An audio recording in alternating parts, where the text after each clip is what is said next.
Sejam muito bem-vindos a mais uma análise aqui no canal. E hoje nós vamos direto ao ponto, sem rodeios. Se a expectativa é encontrar mais daquelas idealizações românticas de roteiros de cinema, bom, melhor ajustar a perspectiva. O nosso foco aqui é a fundação crua, complexa e incrivelmente transformadora de uma das instituições mais antigas da humanidade, o casamento. Quando duas pessoas sobem ao altar, rola sempre aquela expectativa silenciosa de que o amor, quase num passe de mágica, vai resolver tudo, que os instintos vão guiar, mas quem vive a realidade do dia a dia sabe que o buraco é bem mais embaixo. O cotidiano exige muito, mas muito mais do que simplesmente afeto. Exige uma entrega absurda, exige graça, exige misericórdia e, acima de tudo, uma rendição absoluta que pouca gente está de fato disposta a encarar. Vamos mergulhar nisso. E logo de cara, a gente bate de frente com um verdadeiro choque de realidade. É extremamente comum entrar nessa jornada esperando viver um verdadeiro conto de fadas, para logo descobrir que o convívio diário é construído por seres humanos, bom, fundamentalmente imperfeitos. Mas o que é realmente interessante observar aqui é como essa quebra de fantasia acaba sendo essencial. Ela destrói a ilusão de uma vez por todas. Ao contrário do que muitos pensam, essa ruptura com o mundo da fantasia não é o fim do amor. Na verdade, é exatamente aí que ele começa de verdade. Apenas quando a gente abandona de vez a expectativa de encontrar a perfeição no outro é que se torna possível construir algo sólido, real e duradouro. O maior desafio, na grande maioria das vezes, não é a pessoa que dorme ao nosso lado, mas aquela que nos encara no espelho todas as manhãs. Pensem no seguinte, quando a lua de mel acaba e as malas são desfeitas, o que sai de dentro delas não são apenas roupas ou lembranças da viagem. Saem bagagens emocionais profundas. Saem hábitos incrivelmente egoístas, manias difíceis de aturar e falhas que a gente carrega a vida inteira. E o ponto crucial dessa nossa análise é justamente este. A desilusão é uma etapa absolutamente necessária. É quase um rito de passagem. Enquanto a gente não conseguir enxergar a si mesmo como alguém falho e cheio de defeitos, seremos completamente incapazes de liberar perdão. Afinal de contas, a graça só se torna verdadeiramente doce quando a gente tem a coragem de reconhecer a amargura das nossas próprias imperfeições. Sem essa admissão constante e mútua de que ambos falham, qualquer relacionamento vai inevitavelmente ladeira abaixo, rumo ao ressentimento e à amargura profunda. Olha o peso dessas palavras que a gente tem aqui na tela. O apóstolo Paulo, que é indiscutivelmente um dos maiores gigantes históricos da fé, não teve o menor problema em relatar abertamente o seu próprio conflito interno. Ele descreve uma guerra brutal e silenciosa entre a natureza humana, com todos os seus impulsos, e a direção espiritual. É uma tensão constante. Agora, pensem comigo, se até mesmo grandes figuras históricas possuíam essas batalhas obscuras dentro de si, fica mais do que claro que um casamento forte e inabalável não nasce da inocência. Não nasce de uma retidão moral inatingível. Pelo contrário, ele nasce da profunda convicção de que nós somos todos falhos, todos nós, e por causa disso, a gente precisa desesperadamente de algo muito maior do que nós mesmos para nos perdoar e nos sustentar a cada novo amanhecer. E como a gente tira isso da teoria e coloca na rotina de uma casa? O casamento, meus amigos, não é um evento isolado que acontece no vazio. Ele é, na sua essência, a nossa crença sendo colocada à prova na prática diária. A forma como nós enxergamos o Criador dita de maneira exata e implacável a forma como vamos tratar quem está ao nosso lado. É matemática pura. Se a visão que se tem da graça divina for superficial, exigente e punitiva, pode ter certeza absoluta de que as reações dentro de casa também serão frias e calculistas. As crenças mais profundas que carregamos não são debatidas só em teses ou teorias. Elas são vividas ali, na mesa do jantar. Elas aparecem nos momentos de tensão financeira e principalmente da maneira exata como as palavras são escolhidas e disparadas depois de um dia exaustivo de trabalho. E isso nos leva a uma armadilha incrivelmente comum que ilustra brilhantemente esse ponto. O hábito tóxico, e muitas vezes inconsciente, de assumir o papel de juiz dentro do próprio lar. De um lado, a gente tem a postura do tribunal. Quando acontece uma ofensa, o nosso instinto humano, orgulhoso por natureza, quer logo vestir a toga. A tendência é analisar friamente o comportamento do parceiro, bater o martelo proferindo o veredito de culpa e aplicar a condenação usando palavras bem duras. Mas, do outro lado dessa moeda, existe o chamado para ser um instrumento de misericórdia. E é um chamado difícil, silencioso e muitas vezes doloroso. O juiz exige justiça imediata para afagar o próprio ego e se sentir superior. Já o instrumento de misericórdia, que tem plena consciência das suas próprias falhas terríveis, escolhe entregar a graça. Uma graça que, na grande maioria das vezes, o outro nem sequer parece merecer no calor da hora. Vamos fazer uma pausa e refletir sobre essa pergunta na tela. Quando uma palavra maldita ecoa pela sala, quando o clima pesa, qual é a verdadeira reação que brota lá do fundo? A resposta para essa pergunta tão simples expõe de forma cirúrgica o verdadeiro estado do nosso coração.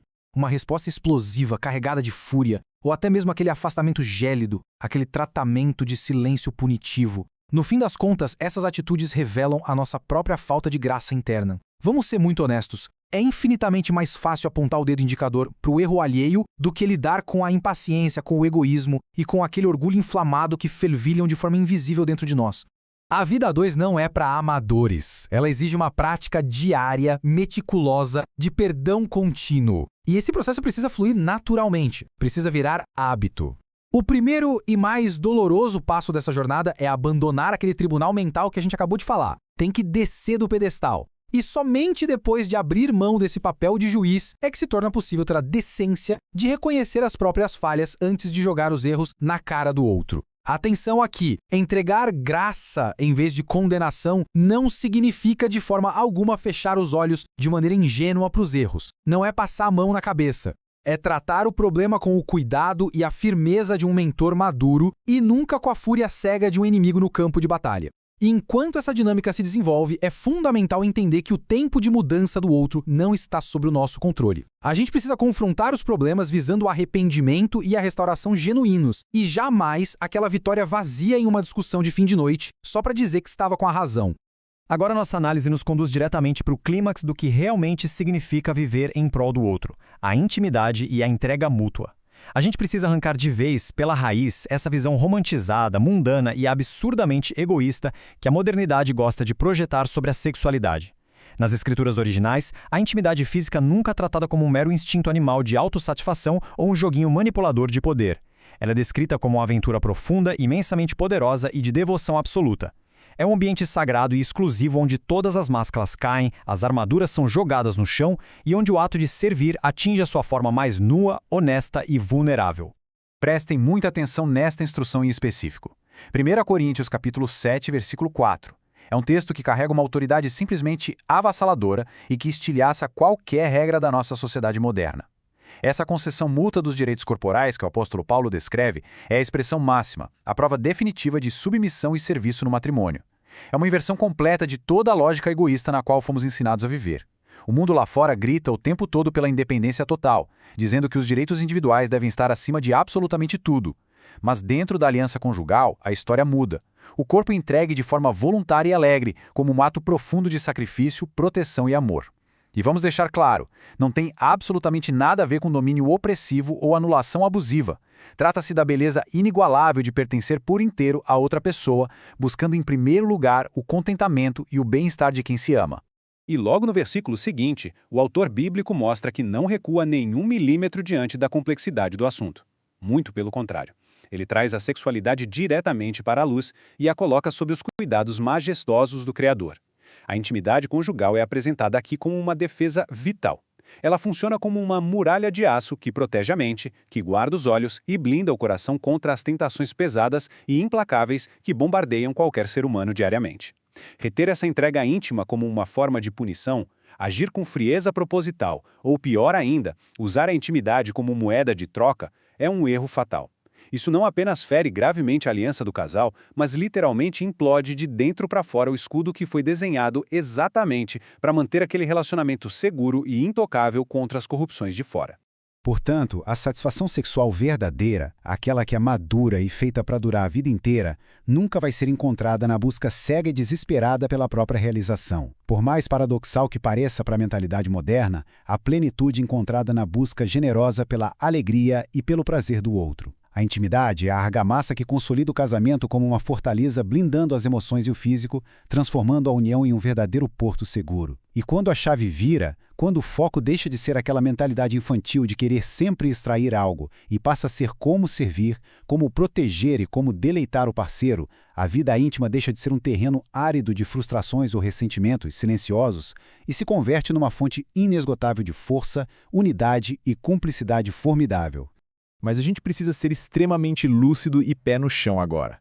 Amar de forma contínua, perdoar falhas que se repetem, abrir mão de direitos aparentemente intocáveis e servir em silêncio, sem esperar aplausos da plateia, absolutamente nada disso é possível contando apenas com a pura força de vontade humana. A nossa natureza orgulhosa não tem essa capacidade por si só. Esse nível de entrega diária só consegue ser sustentado por uma graça perseverante e infinita. É um poder espiritual muito maior do que nós, que trabalha de maneira silenciosa de dentro para fora. É esse poder que quebra as rochas duras do nosso orgulho e que transforma as áreas mais egoístas e sombrias da mente humana em um solo extremamente fértil para o cultivo de um amor sólido, maduro e, principalmente, à prova do tempo e das adversidades. O compromisso com esse nível de amadurecimento exige uma dedicação que não para nunca. E para que análises sérias, diretas e fundamentais como essa continuem alcançando mais mentes que estão dispostas a aprender e crescer, o apoio de cada um é essencial. Se o conteúdo deste vídeo trouxe um pouco mais de clareza, se ajudou a formar uma visão mais madura sobre a complexidade das relações humanas, não deixem de curtir o vídeo e de se inscrever no canal. Com isso, a gente ajuda a propagar uma perspectiva que não foge das verdades desconfortáveis, mas que oferece soluções profundas, sólidas e eternas para encarar de frente os atritos do dia a dia. E assim, depois de olharmos sem máscaras para as sombras do nosso próprio orgulho, sobra apenas um ponto de profunda e inevitável introspecção. Diante de tudo que foi colocado sobre a mesa hoje, qual vai ser a postura daqui para frente? Vamos continuar sufocando quem está ao nosso lado com a cobrança irreal de uma perfeição inatingível? Ou será que estamos finalmente dispostas a baixar as armas de vez e começar a oferecer verdadeira graça? A resposta a essa simples provocação é exatamente o que vai moldar a qualidade de cada novo dia que teremos pela frente. Um forte abraço.